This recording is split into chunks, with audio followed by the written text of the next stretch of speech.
The sun hadn't fully risen when Lieutenant Julia Mendez crossed through the gates of Annapolis Air Base. Her uniform was impeccable, her boots gleaming even under the dim light of dawn. She carried a black folder under her arm.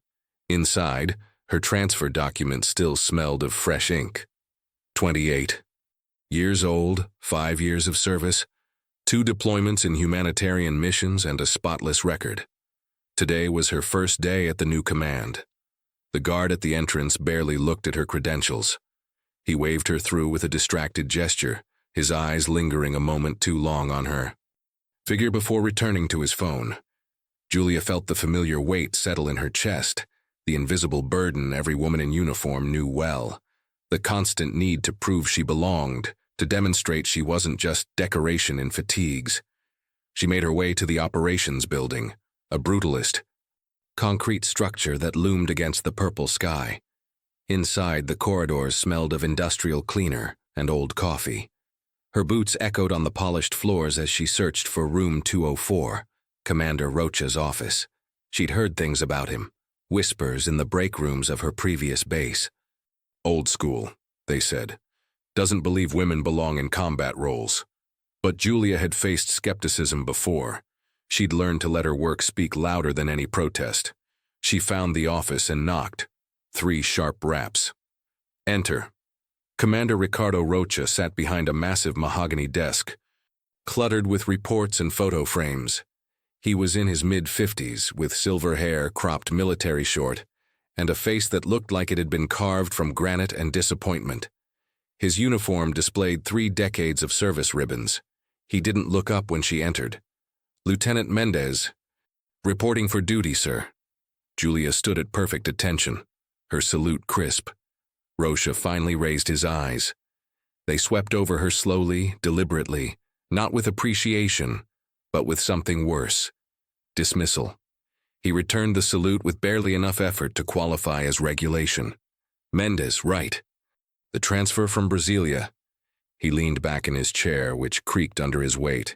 I didn't request you. This came from above. Some diversity initiative, I'm told. The words landed like a slap, but Julia's expression didn't change. Sir, I'm here to serve wherever the Air Force needs me. My specialization is intelligence analysis and tactical coordination. Is that so? Rocha's lips twisted into something that might have been a smile if it contained any warmth. Well, Lieutenant, let me be clear about how things work in my command. I don't care what you did in Brasilia, and I don't care what courses you've taken. Here, you earn your place, you start at the bottom like everyone else. Understood, sir. I expect nothing less. He studied her for a long moment, as if searching for a crack in her composure. Finding none seemed to irritate him further. Your desk is in the analyst's pool, 3rd floor. Captain Ferreira will give you your assignments. Dismissed. Julia saluted again, turned on her heel with military precision, and left the office. Only when the door closed behind her did she allow herself a slow exhale. 5 years in, and it never got easier. This constant testing, this presumption of inadequacy. The analyst's pool was a large open room filled with desks, computer terminals, and the low hum of focused work.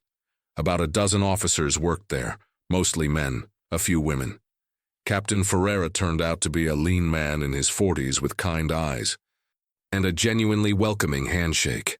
Don't let Rocha get to you, he said quietly as he showed her to her desk. He's like that with everyone at first.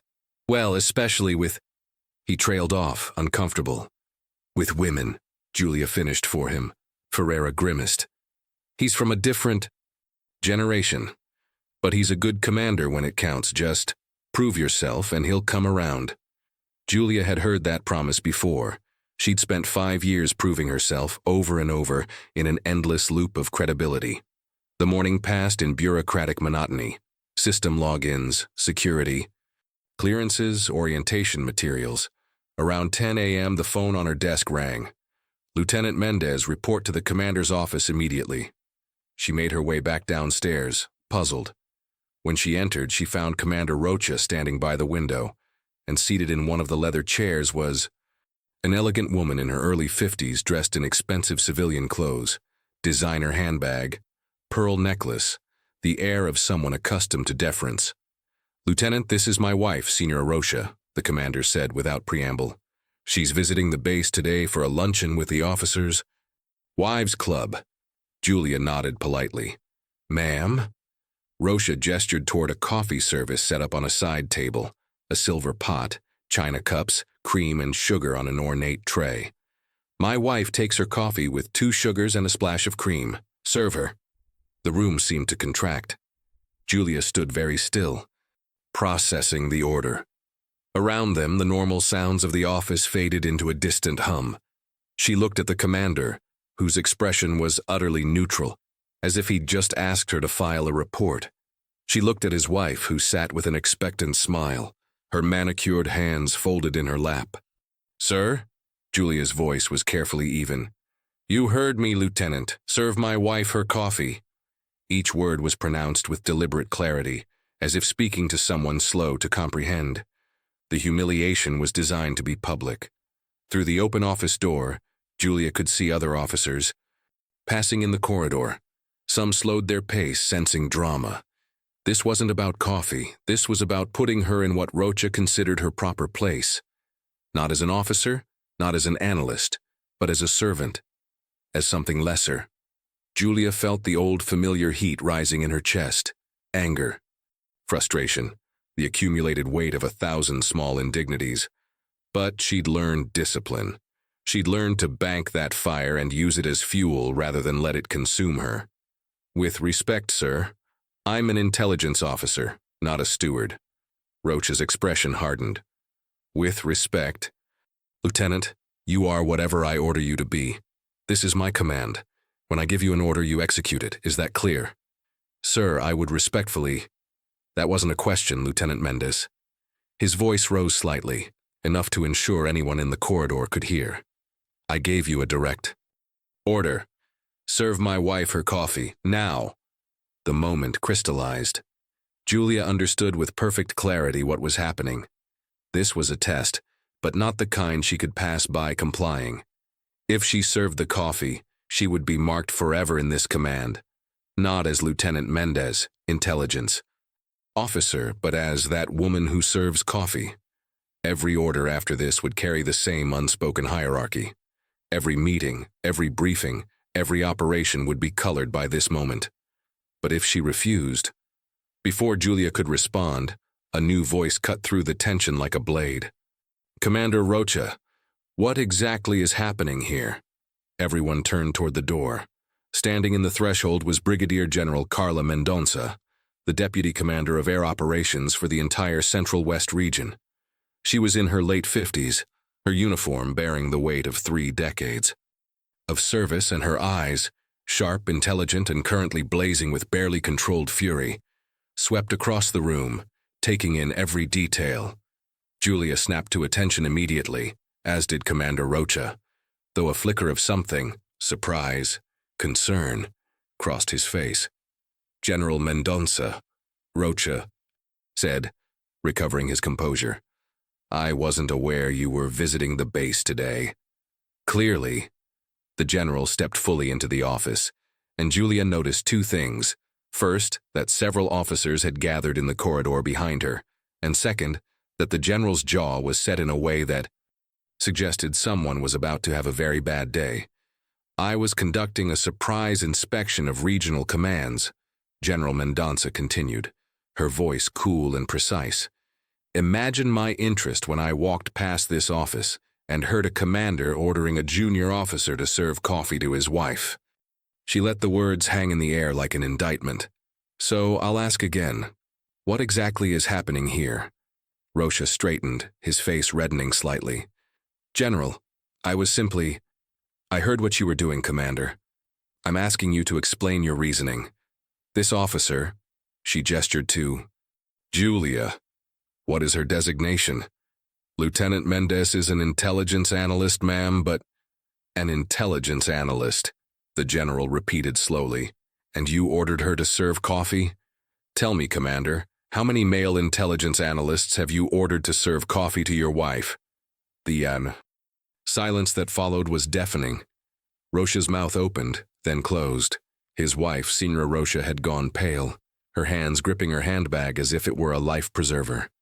I was teaching the lieutenant about the chain of command, General, about following orders without question. Is that so? General Mendonca's voice dropped to a dangerous quiet. Lieutenant Mendez, how long have you been in service? 5 years, ma'am.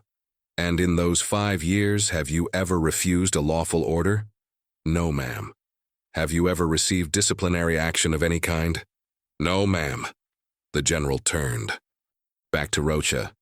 So, you decided to teach a lesson about following orders to an officer with a spotless record by ordering her to perform domestic service for your wife, in front of witnesses, on her first day at this command.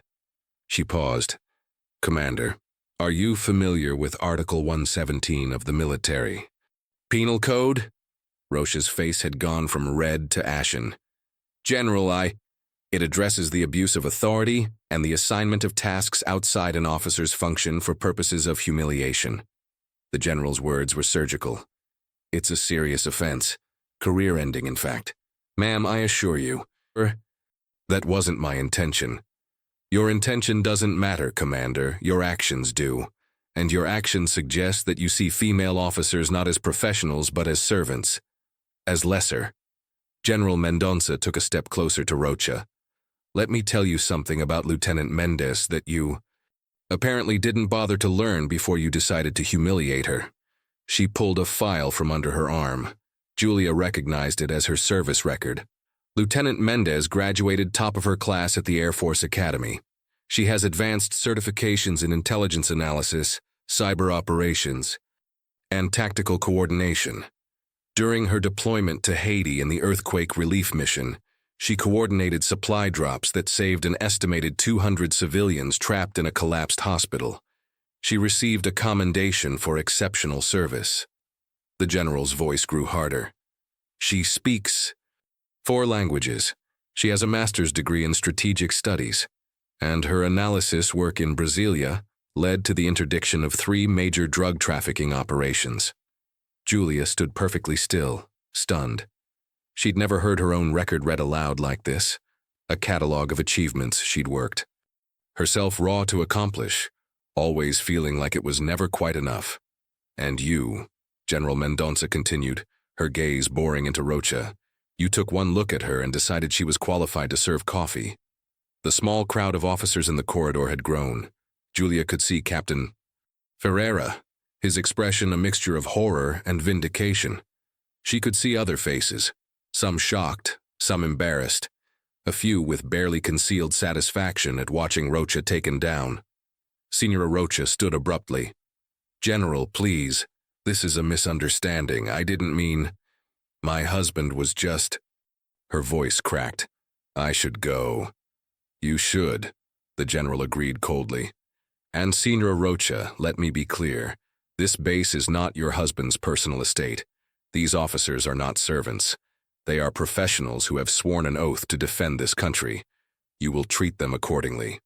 The woman fled the office, her heels clicking rapidly down the corridor. Commander Rocha stood alone now, a man watching his authority crumble in real time. Commander Rocha, General Mendonca said, her tone shifting to formal command voice. You are hereby ordered to report to Regional Command.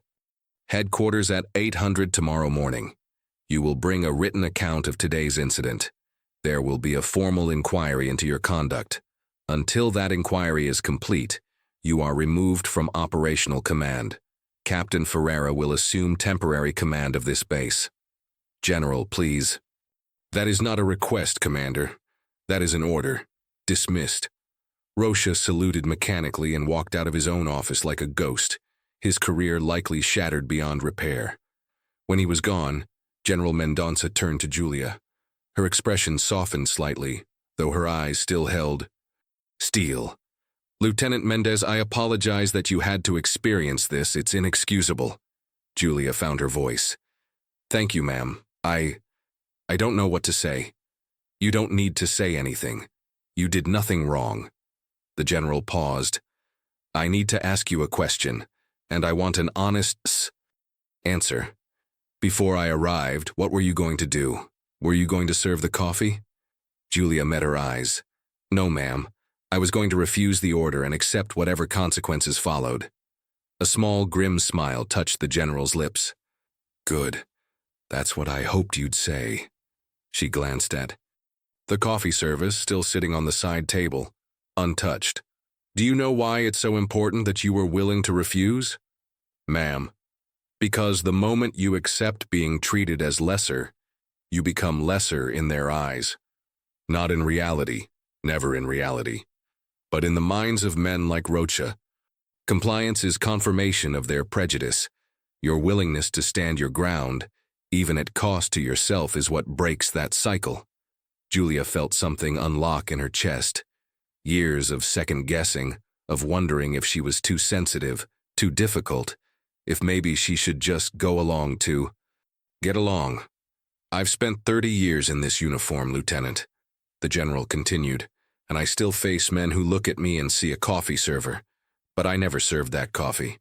Neither did the women before me who broke the barriers so I could wear this star, and neither will you. General. Mendonça gestured toward the door. Walk with me, Lieutenant. They left Rocha's office together, moving through corridors that suddenly felt different, lighter somehow. Officers they passed straightened immediately, saluting the general with sharp precision. But Julia noticed their eyes, the way they looked at her with new awareness, new respect. Word was already spreading through the base like wildfire. They climbed to the roof access, a restricted area where senior officers sometimes went for private conversations. The morning sun had fully risen now, casting Annapolis in golden light. Below them, the base sprawled in geometric precision. Runways, hangars, barracks, all organized with military efficiency. The general leaned against the railing, her posture relaxing slightly now that they were alone. Do you know why I was really here today, Lieutenant? You said a surprise. Inspection, ma'am. That was part of it. The general pulled out her phone, scrolled for a moment, then showed Julia the screen. It was an email sent the previous evening from an address Julia didn't recognize. The subject line read, Concerns about Lieutenant Mendez' assignment. Julia's stomach tightened. Who sent that? Captain Ferreira. He'd heard through the grapevine about your transfer to Rocha's command. He'd worked with me years ago, knows he can reach out when something doesn't sit right. The general pocketed her phone. He didn't give me specifics, just said he was worried that talented female officer was being set up to fail. So I moved up my inspection schedule. Captain Ferreira did that. Julia felt a wave of gratitude for the quiet man who'd welcomed her that morning. I barely know him. There are more good ones than you think, Lieutenant.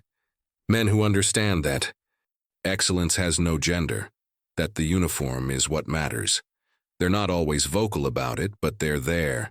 Ferreira is one. So is Colonel Santos in Brasilia. He recommended you for this transfer specifically because he knew you could handle a difficult command. Julia's mind reeled. Colonel. Santos knew Rocha would be hostile? We all knew. Rocha has a reputation. The general's expression hardened again. But here's what you need to understand. This wasn't about protecting you. This was about exposing him. For years, Rocha has been blocking female officers, giving them impossible assignments, creating a hostile environment. But he's clever, always staying just on the legal side of things. We needed someone strong enough to stand up to him, and someone whose record was so impeccable that when he inevitably overstepped, we'd have an airtight case. The words settled over Julia. Like ice water. You used me as bait. I gave you an opportunity, the general corrected, her voice firm. There's a difference. You could have served that coffee, Lieutenant. You could have swallowed your pride and complied. Many have.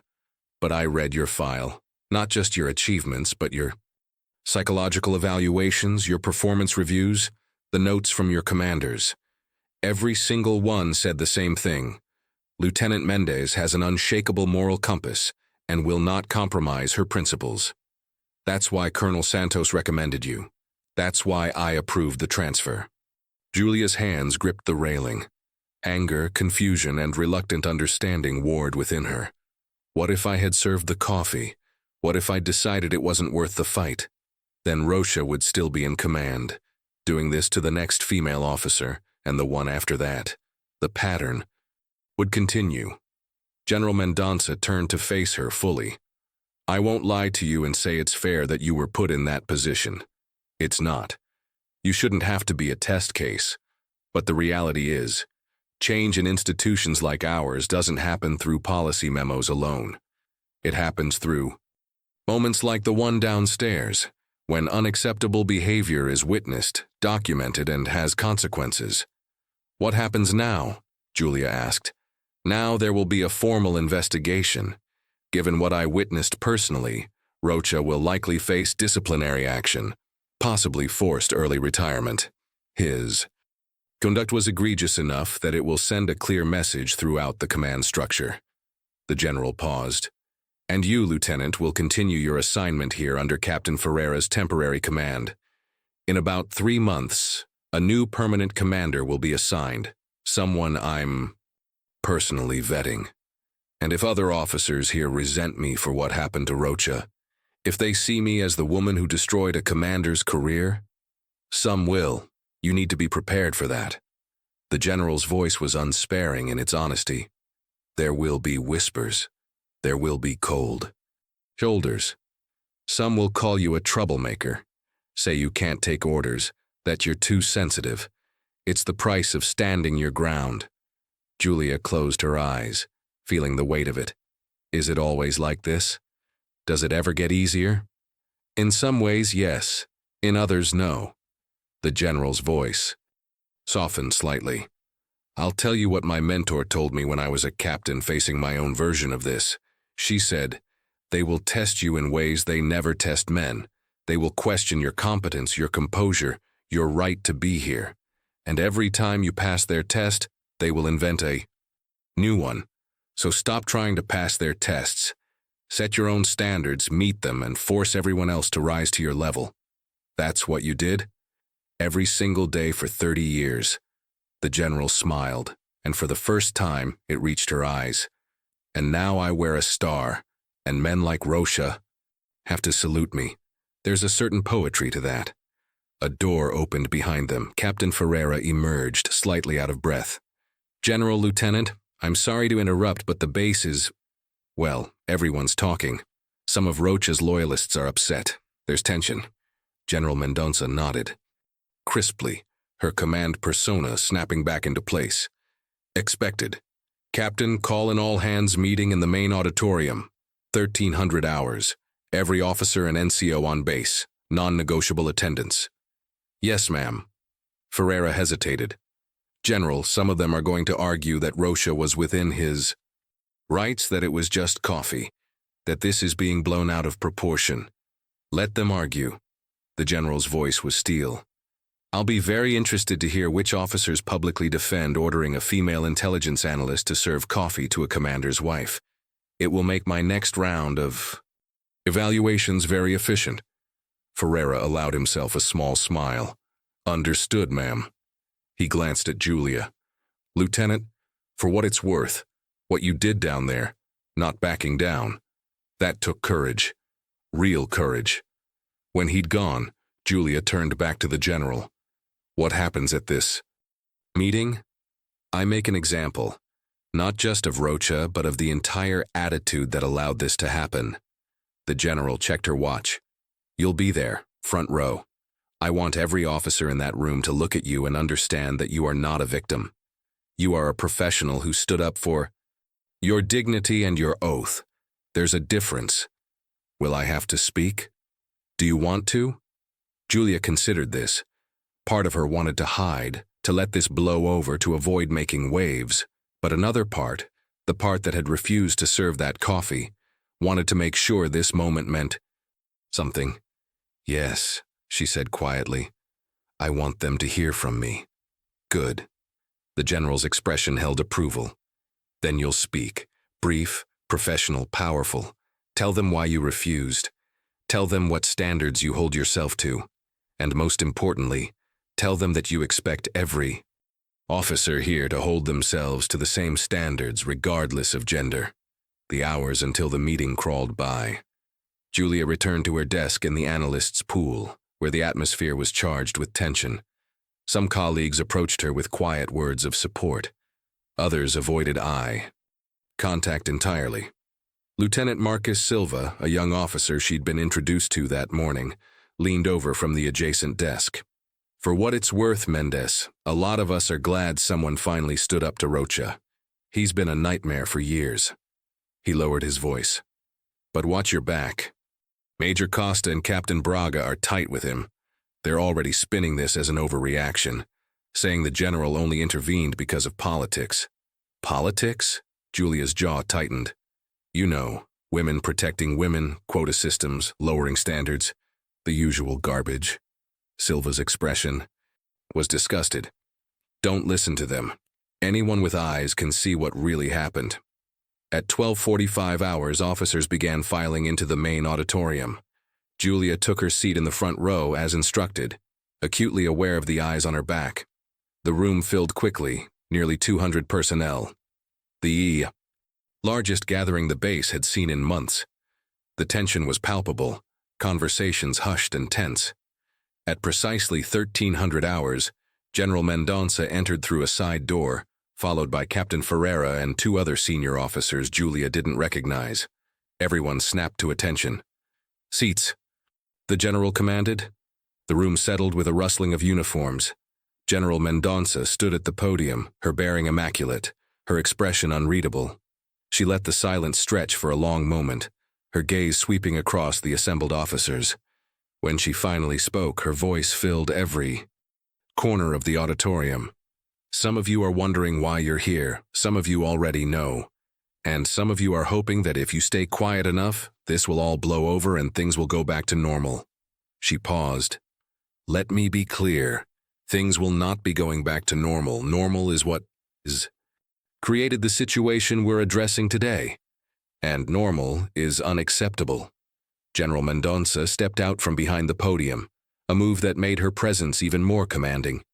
She walked slowly across the stage, her hands clasped behind her back, her voice measured and deliberate. "This morning, I witnessed Commander Rocha order Lieutenant Julia Mendez, a decorated intelligence analyst with 5 years of exemplary service, to serve coffee to his wife.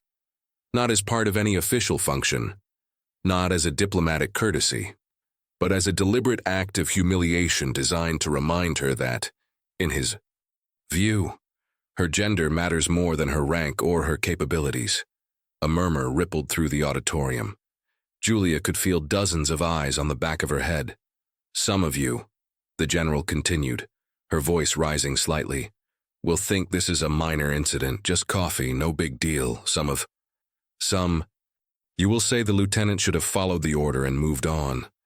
Some of you will say I'm overreacting because I'm a woman, defending another woman." She stopped center stage and turned to face the audience directly.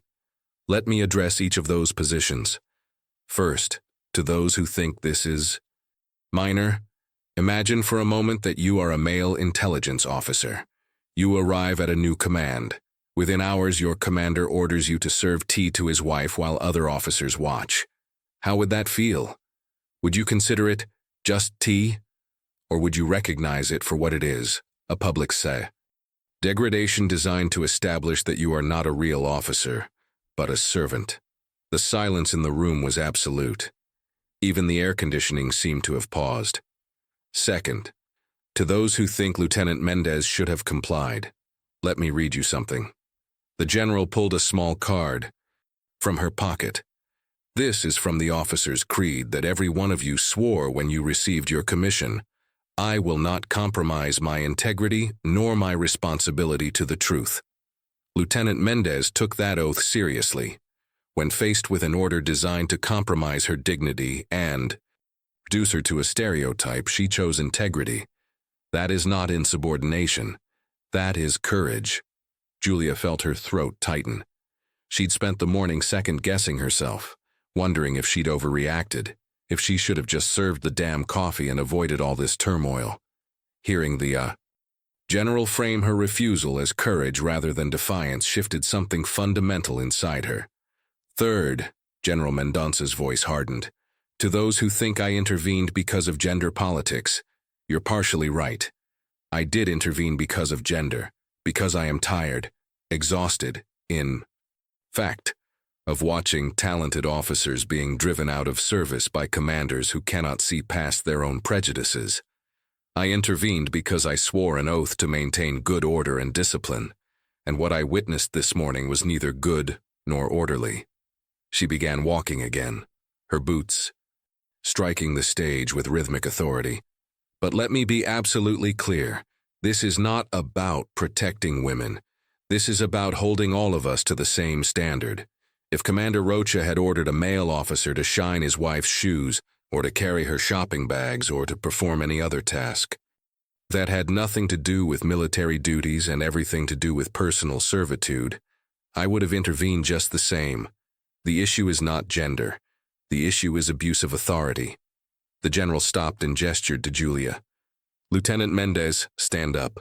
Julia's heart hammered as she rose to her feet, turning to face the sea of faces behind her.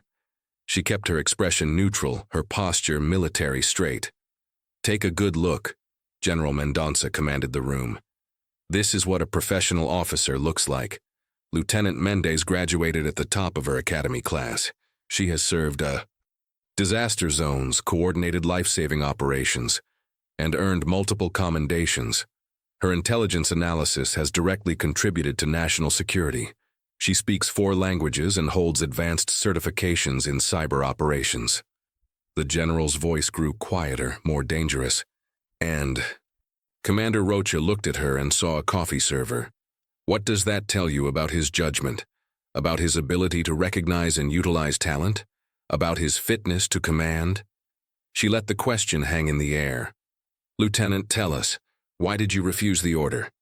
Julia's mouth went dry. This was the moment she'd known was coming, but standing before 200 of her peers, many of whom undoubtedly thought she'd destroyed a commander's career over nothing, made her knees weak. But the general's eyes held steady encouragement, and Julia drew strength from it. Ma'am, Julia began, her voice clear despite the fear. I refused because the order had nothing to do with military necessity, operational readiness, or any legitimate command function.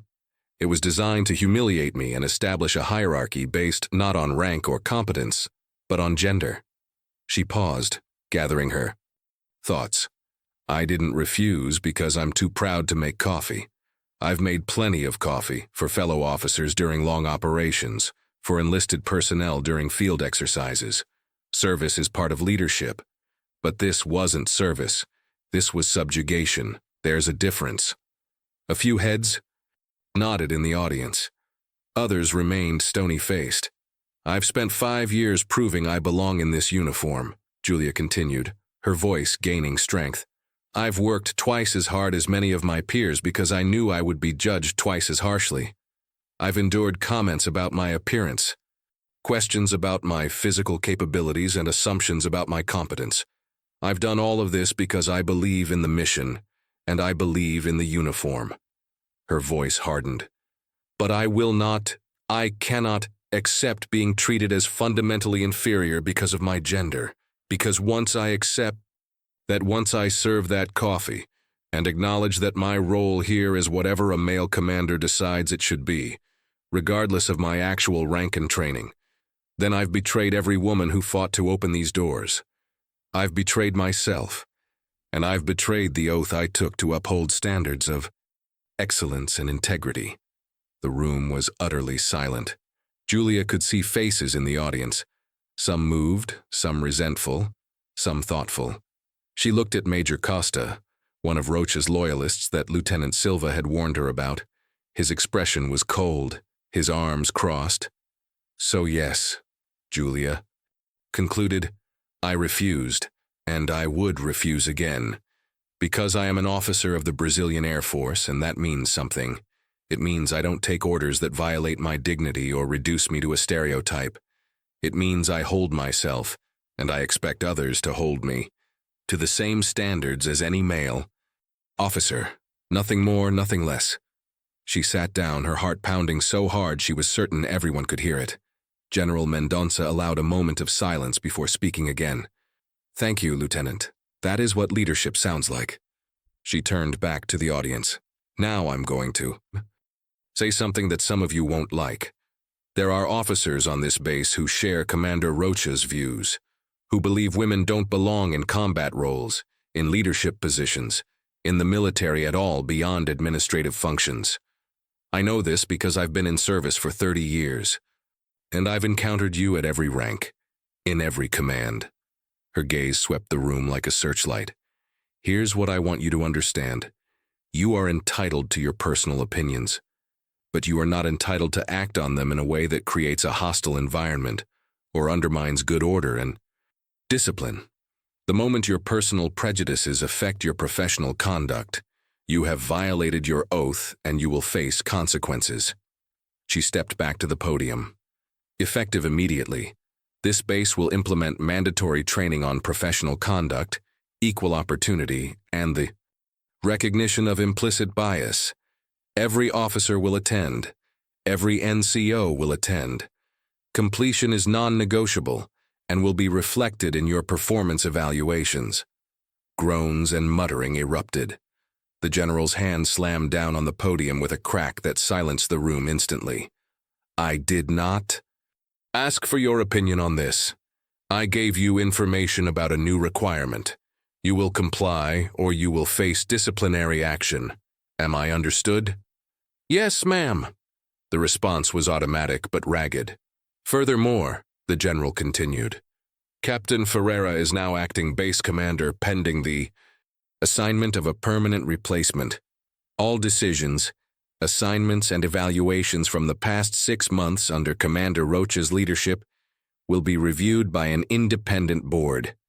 If we find patterns of discrimination or favoritism, those decisions will be reversed and those affected will receive appropriate remedies." Julia's head snapped up. 6 months of decisions reviewed. That would affect dozens of officers, promotions, assignments, evaluations. The scope of what was happening suddenly became clear. This wasn't just about one incident. This was institutional reform triggered by a single moment of courage. "Finally," General Mendonça said, her voice dropping to a tone of absolute finality, "let me make a prediction. Some of you are sitting here thinking that Lieutenant Mendez is a troublemaker, that she ruined a good commander's career over nothing, that she should have just served the coffee and shut up. You're thinking that she's going to have a target on her back now, that her career is effectively over because no commander will want to deal with her."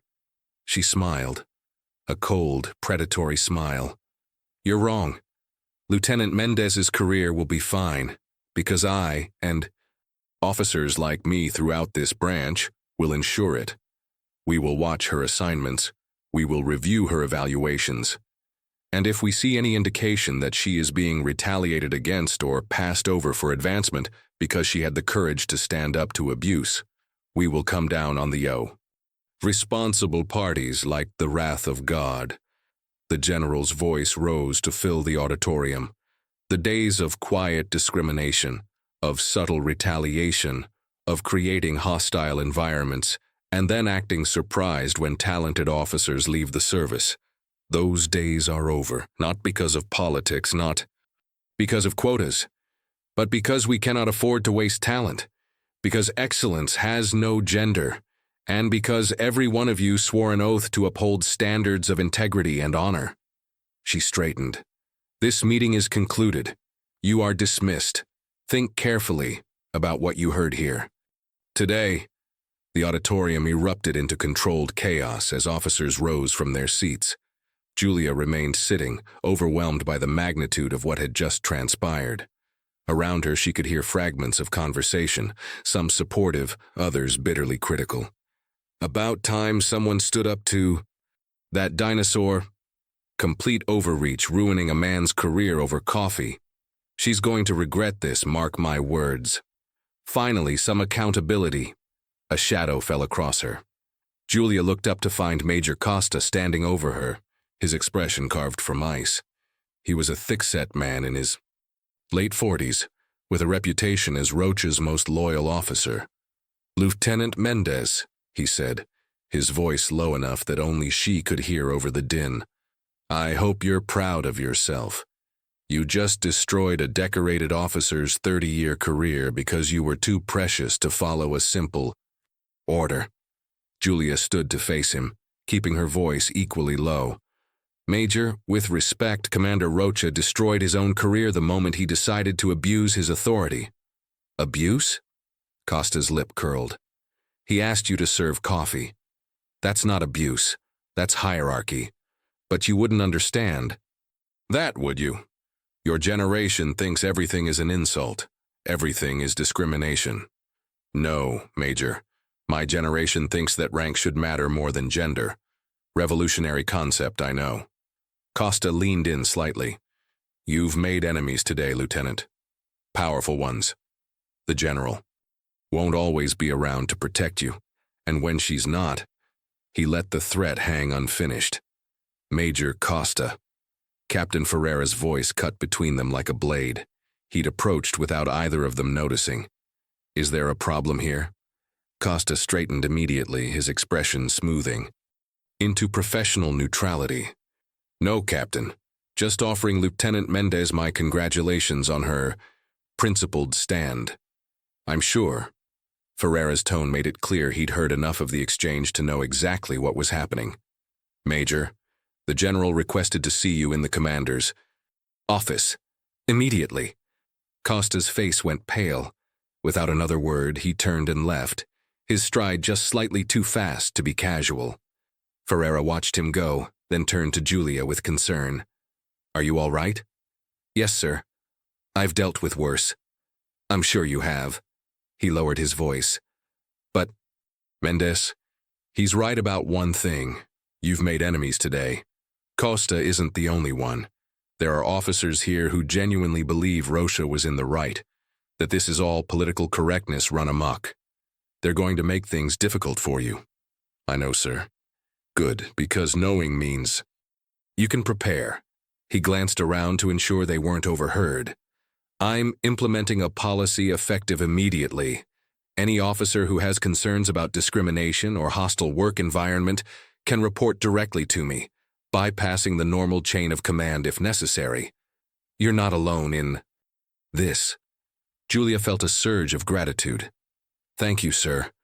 Don't thank me yet. This is going to get messy before it gets better. He checked his watch. The General wants to see you before she leaves. Commander's office, 20 minutes. The next 20 minutes passed in a blur. Julia made her way through the base, feeling the weight of stares and whispers. In the bathroom, she splashed cold water on her face and stared at her reflection. She looked the same. Same dark eyes, same determined set to her jaw. But she felt fundamentally changed. This morning, she'd been just another junior officer. Now she was something else. A symbol, a test case, a lightning rod. When she knocked on the commander's office door, strange to think of it as Ferreira's office now, the General's voice called her in. General Mendonça sat behind the desk, reviewing documents on a tablet. She gestured to a chair, without looking up. Sit, Lieutenant. Julia sat, her posture perfect despite her exhaustion. The General finally set down the tablet and studied her. How are you holding up? Honestly, ma'am, I'm not sure. This all happened so fast. It did, but fast isn't always bad. Sometimes the best way to deal with an infection is swift, decisive action. The General leaned back. I want you to understand something. What happened today, the meeting, the public nature of it all, that wasn't just about Rocha. It was about sending a message to every officer in this command that the old ways are over. I understand, ma'am. Do you? Because I need you to truly grasp what you've become, whether you wanted it or not. You're now the face of this change. Other female officers are going to look to you as an example. Male officers who want to push back against equality will see you as the enemy. You've been thrust into the center of a cultural battle that's been brewing in this military for decades. Julia swallowed hard. That's a lot of pressure, ma'am. It is, and it's not fair. You should be able to just do your job, excel at it, and be judged on your merits. But that's not the reality we live in yet. The general's expression softened slightly. That's why I'm giving you a choice. Ma'am, I can transfer you, right now, send you to a different command, somewhere with a more progressive leadership, where you can do your work without being the constant center of attention. You'd still have to deal with your reputation. Word of this will spread, but you wouldn't have to face the daily hostility you're going to encounter here. It would be easier. Julia's heart leaped at the possibility of escape, of going somewhere she could just be an officer doing her job. But then she thought of the other women at this base, the ones who didn't have spotless records or a general looking out for them, the ones who would have to serve that coffee because they didn't have any other choice. Or, Julia asked, or you stay. You work under Ferreira, you do your job brilliantly, which I have no doubt you will, and you show everyone here that you can't be intimidated or driven out. You become living proof that the standards didn't lower, that excellence remains excellent regardless of gender. It will be harder, much harder, but it will mean more. The choice hung between them. Safety or significance, comfort or change. If I stay, Julia said slowly, and I fail, if I make a mistake, if I'm not perfect, it won't just hurt me. It will be used as proof that women can't handle the pressure, that the general was wrong to defend me. That's true, General Mendonça acknowledged. The double standard is real. A male officer can make mistakes, and they're just mistakes. When you make them, they become evidence. It's unfair and infuriating. But that's the battlefield we're on right now.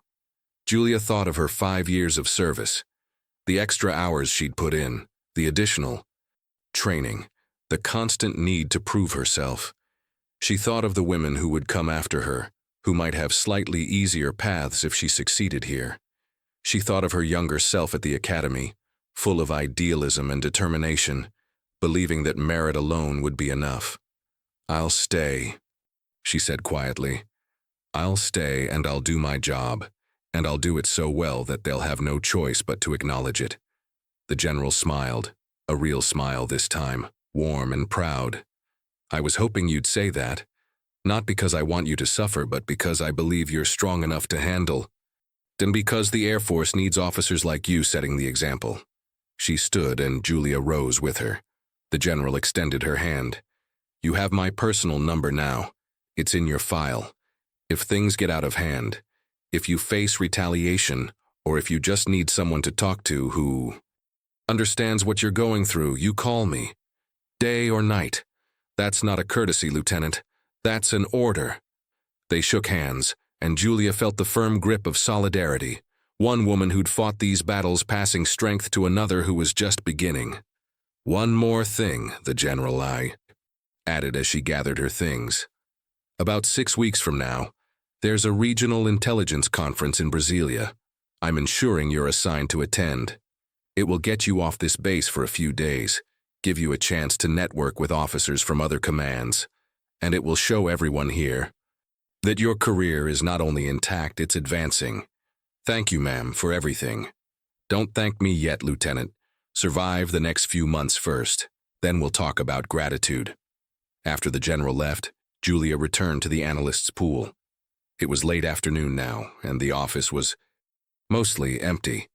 She sat at her desk and stared at her computer screen, trying to process the seismic shift her life had undergone in less than 12 hours. Lieutenant Silva appeared beside her desk, carrying 2 cups of coffee. He set one down in front of her with a slight smile. Thought you might need this. For the record, I made it myself. No orders, no humiliation involved. Just one analyst helping another get through a very long day. Julia laughed, a surprised, genuine laugh that released some of the tension coiled in her chest. Thank you, Silva. He pulled up a chair. Can I tell you something? My sister tried to join the Air Force 5 years ago. She washed out during basic training, not because she couldn't handle the physical requirements or the academics. She left because her training instructor made her life hell. Constant comments about her body, about whether she was tough enough, about how she was taking a spot from a real soldier. She endured it for 3 months before she broke. Silva's expression was pained. She never told our family the real reason she left. Just said it wasn't for her. But I found out later, and I was furious at the instructor at the, system that allowed it, at myself for not being there to support her. When I saw what Rocha tried to do to you today, and when I saw you refuse, he shook his head. I kept thinking, that's what my sister needed. Someone willing to stand up and say, no, this isn't acceptable. I'm sorry about your sister, Julia said softly. Is she doing okay now? She's a civil engineer, successful, happy. But sometimes I see her look at planes flying overhead, and I know she's thinking about what might have been. He stood up. Anyway, I just wanted you to know that not everyone here thinks you're the villain in this story. Some of us think you're the hero. As Silva walked away, Julia sipped the coffee. Strong, slightly bitter. Exactly what she needed. Around her, the office was quiet, the computers humming softly. Outside the windows, she could see aircraft on the distant runways preparing for evening flights. She pulled up her work assignment queue. Captain Ferreira had already loaded her first official task, a comprehensive intelligence analysis of regional security threats, due in 2 weeks. It was substantial work, the kind given to trusted, competent officers. No coffee service. No decorative tasks. Just the job she'd trained for, the job she was good at. Julia opened the file and began to read. Her fingers moved to the keyboard, and she started taking notes, organizing her thoughts, planning her approach. The work was familiar, comfortable, a reminder of why she'd joined in.